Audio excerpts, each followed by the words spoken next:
Shalom saudaraku, berjumpa lagi bersama dengan saya, Gembala Jemaat Gereja Isa Al-Masih Lawang Light Generation Hu-Ha, dalam program Sapa Jemaat di Rumah. Tetap semangat, tetap berpengharapan, dan harus selalu yakin menjadi pemenang-pemenang di dalam Tuhan kita.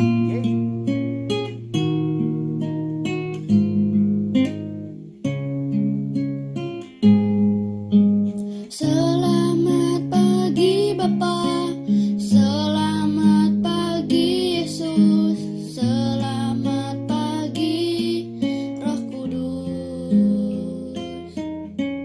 Terima kasih atas anugerah-Mu, semalam lah berlalu. Ku memuji, ku bersyukur, ku muliakan nama-Mu. Allah Bapa, Putra Roh Kudus, terima kasih.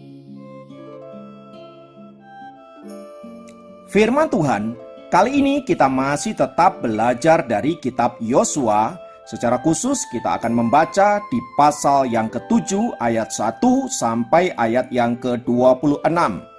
Hanya kita akan membaca di ayat yang pertama saja yang berkata, "Tetapi orang Israel berubah setia dengan mengambil barang-barang yang dikhususkan itu, karena Akan bin Karmi bin Zabdi bin Serah dari suku Yehuda mengambil sesuatu dari barang-barang yang dikhususkan itu. Lalu bangkitlah murka Tuhan terhadap orang Israel."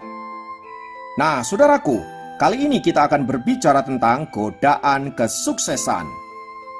Semua orang pengen sukses dalam hidupnya, pengen berhasil, pengen sampai ke titik puncak dalam segala karir dan apapun. Namun yang tidak pernah dipikirkan oleh mereka adalah godaan-godaan saat kita ada di dalam titik puncak. Godaan saat kita ada dalam kesuksesan dan keberhasilan yang sewaktu-waktu bisa meruntuhkan dan menghancurkan kita. Nah, kitab Yosua pasal yang ke-7 berbicara tentang bagaimana Tuhan telah membuat orang Israel berhasil menaklukkan kota Yeriko. Artinya mereka telah sukses meraih impian mereka. Namun sebelum hal itu terjadi, jika kita mundur ke belakang, Tuhan telah memerintahkan bangsa Israel agar menjaga diri dari barang-barang yang telah dikhususkan untuk dimusnahkan. Di pasal ke-6 ayat yang ke-18 di sana dikatakan, "Tetapi kamu ini jagalah dirimu terhadap barang-barang yang dikhususkan untuk dimusnahkan, supaya jangan kamu mengambil sesuatu dari barang-barang yang dikhususkan itu setelah mengkhususkannya, dan dengan demikian membawa kemusnahan atas perkemahan orang Israel dan mencelakakannya." Artinya dengan kata lain, Tuhan sudah memberitahukan, jangan engkau mengambil sesuatu apapun yang telah dikhususkan dan membawa pulang ke kemahmu, supaya engkau jangan kena kutuk, supaya engkau jangan kena celaka atas tindakanmu itu. Namun saudara-saudara, setelah mereka berhasil mengalahkan kota itu dan mereka mendapati barang-barang yang bagus-bagus, barang-barang yang mahal-mahal, ada emas, ada perak, ada batu permata, ada pakaian-pakaian yang bagus, itu rupanya menggoda mereka. Kemudian salah satu dari antara mereka mengambil barang itu dan menyimpannya ke kemahnya. Nah, atas tindakan itu saudara-saudara, maka Tuhan mendatangkan malapetaka atas orang Israel. Sehingga ketika Yosua memerintahkan mereka untuk merebut negeri Ai yang secara kekuatan lebih kecil dari Yeriko, orang Israel tidak berhasil mengalahkannya. Bahkan ketika pengintai-pengintai diminta oleh Yosua untuk menyelidiki negeri orang Ai, mereka mengatakan negeri itu sangat mudah untuk ditaklukkan. Tak perlu kita membawa pasukan banyak, cukup 3.000 atau 2.000 cukup. Dan dengan keyakinan mereka akan berhasil mengalahkan bangsa Ai. Tetapi yang terjadi justru orang-orang Ai itu membuat orang Israel lari tunggang langgang. Dan dari orang Israel tewaslah kira-kira 36 orang. Mendapati fakta yang demikian, saudara-saudara, Yosua kaget luar biasa. Mengapa menghadapi bangsa Ai yang jumlahnya kecil saja, orang Israel lari tunggang langgang? Ada apa ini? Itulah sebabnya dia mencari wajah Tuhan dan bertanya untuk kegagalan yang baru saja mereka alami. Lalu Tuhan memberikan jawaban bahwa bangsa itu telah berlaku tidak setia kepada Allah. Dengan cara seperti apa? Dengan cara mengambil barang-barang yang sudah dikhususkan untuk dimusnahkan, tetapi diambil untuk diri mereka sendiri dan untuk keluarga mereka. Hal itulah yang menyebabkan Tuhan murka kepada bangsa Israel. Nah, dari Yosua pasal yang ke-7 ini, saudara-saudara, kita bisa memetik hikmahnya betapa kesuksesan itu sangat rawan terhadap godaan-godaan yang bisa menjatuhkan kita. Ketika kita ada di titik sukses, di titik puncak, di titik keberhasilan, kita mulai mengendorkan kewaspadaan kita terhadap hal-hal yang bisa mencobai kita. Akibatnya, kita mudah terjatuh dan mudah terjerat oleh sesuatu yang kelihatannya sepele saja. Itulah sebabnya ada khot yang mengatakan untuk mencapai puncak, orang bisa bekerja keras dan berupaya begitu hebat. Tetapi untuk mempertahankan kita ada dalam posisi puncak, dibutuhkan karakter yang kuat. Lalu godaan apa saja yang dapat kita inventarisasi dari Yosua pasal yang ke-7 ini? Yang pertama adalah godaan material. Materi memang sangat mengagumkan, sangat menawan, dan sangat menggoda. Jika kita tidak hati-hati, godaan materi ini bisa menjatuhkan kita dan bahkan bisa membuat kita berpaling dari perintah-perintah Allah. Seperti apa yang dialami oleh bangsa Israel secara khusus oleh Akan, di mana dia tergoda terhadap materi-materi yang ada di depan matanya, sementara Tuhan sudah berfirman agar barang-barang itu atau materi-materi itu dikhususkan untuk dimusnahkan. Mungkin akan berpikir, sayang sekali kalau dimusnahkan, mengapa tidak aku amankan saja? Mungkin begitu pikirnya. Dan saya kira itu lebih realistis. Tetapi saudara-saudara, berkaitan dengan perintah Tuhan, ini nggak bicara soal itu realistis atau tidak realistis. Namanya perintah Allah, absolutely harus dilakukan. Tidak boleh dikurangi, tidak boleh ditambah. Melenceng sedikit dari situ, maka kita sudah dapat dikategorikan tidak berkenan di hadapan Allah. Maka sikap kita kepada materi itu akan mempengaruhi sikap kita kepada Allah. Saat kita menempatkan materi yang begitu penting dalam hidup kita, bisa jadi kita mengabaikan Tuhan. Karena itu saudara-saudara, waspada dan berhati-hatilah terhadap godaan dari materi ini.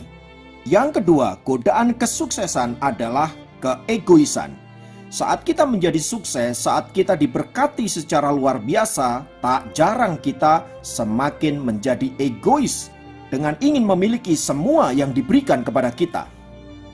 Tindakan Akan dengan menyembunyikan barang-barang yang dikhususkan untuk dimusnahkan itu, sementara dia tahu bahwa tindakannya itu berdampak kepada orang Israel secara keseluruhan, adalah sebuah tindakan egois yang luar biasa. Saat mata, hati, dan pikiran tergoda dengan materi, dengan kenikmatan, maka kita bisa menjadi sangat egois, yang dampaknya bisa menghancurkan hidup kita, tapi juga bisa menghancurkan orang-orang di sekitar kita. Hati-hati dan waspadalah terhadap godaan-godaan kesuksesan, supaya jangan ketika engkau sukses, engkau berhasil dan ada dalam titik puncak, engkau menjadi sombong dan melupakan Tuhan.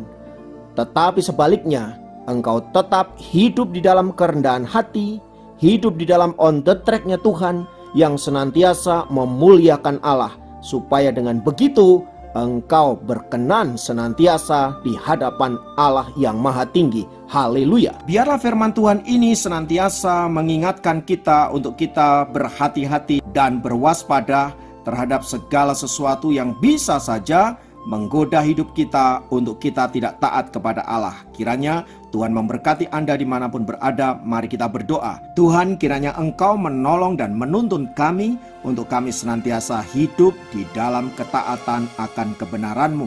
sehingga kami tidak digoyahkan oleh godaan-godaan yang sering kali menyerang kami melalui kesuksesan-kesuksesan yang kami raih. Bantulah kami Roh Kudus, dan biarlah kami senantiasa ada di dalam on the track-Mu. Terpujilah namamu kekal selama-lamanya. Dalam nama Yesus kami berdoa, haleluya, Program amin. Sahabat Jemaat kali ini, sampai jumpa dalam program Sahabat Jemaat yang lain. Tuhan Yesus memberkati.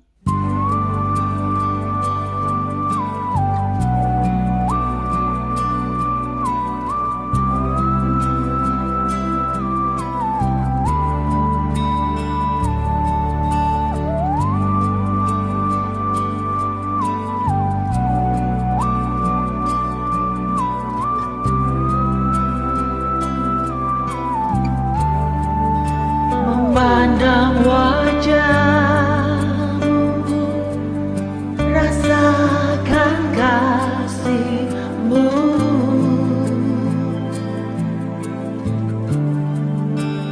tinggal dekat-Mu tiap saat bicara hidupku.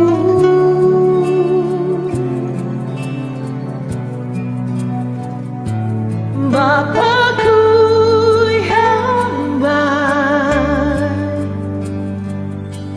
sangat ku cinta, kasih-Mu padaku semakin nyata ku rasakan. Kaulah Bapakku yang baik, penuh karunia, ku bersyukur selalu kepadamu, Bapa.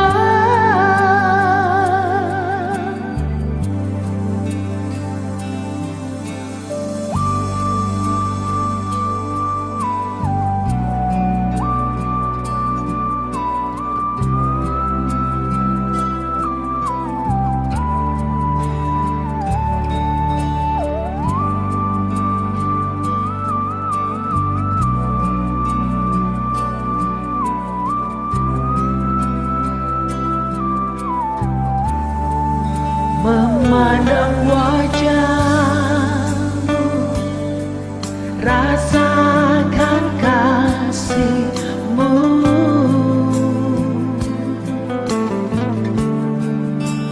tinggal dekat-Mu tiap saat di dalam hidupku.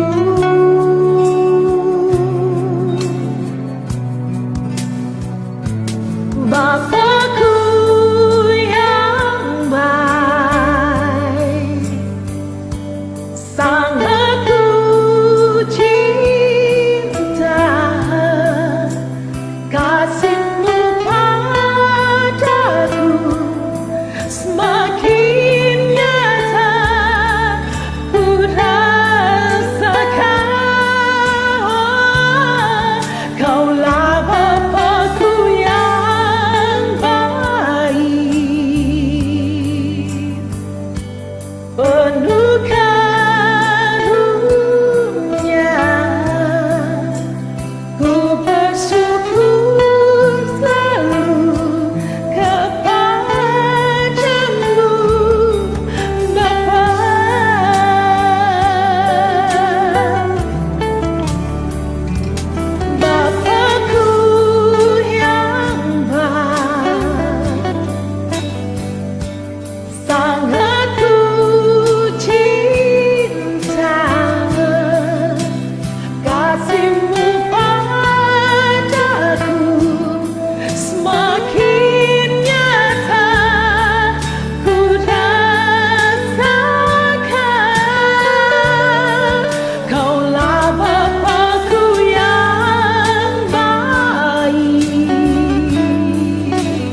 Yesusku